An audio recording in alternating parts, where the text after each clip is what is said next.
Kiedy ktoś zapyta, jak ja dziś się czuję, grzecznie mu odpowiem, że dobrze, dziękuję.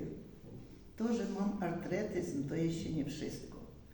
Astma, serce mi dokucza i mówię zadyszку, puls słaby, krew na cholesterol bogata, lecz dobrze się czuję, jak na swoje lata. Bez laseczki teraz chodzić już nie mogę, choć zawsze wybieram najłatwiejsze drogi.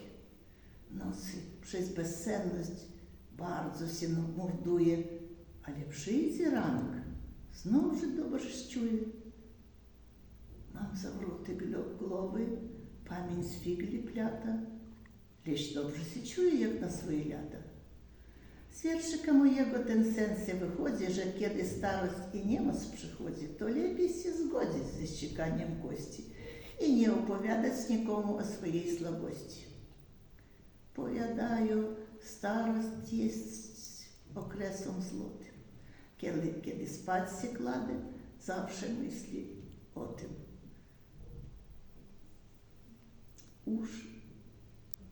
Uszy mam w pudełku, zęby w wodzie studzę, oczy na stoliku, zanim się obudzę.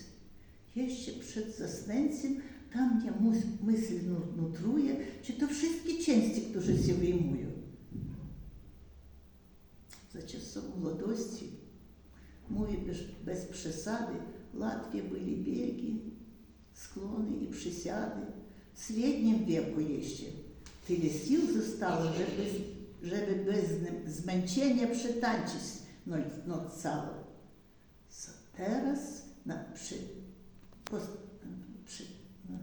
Teraz u starości czasy się zmieniły.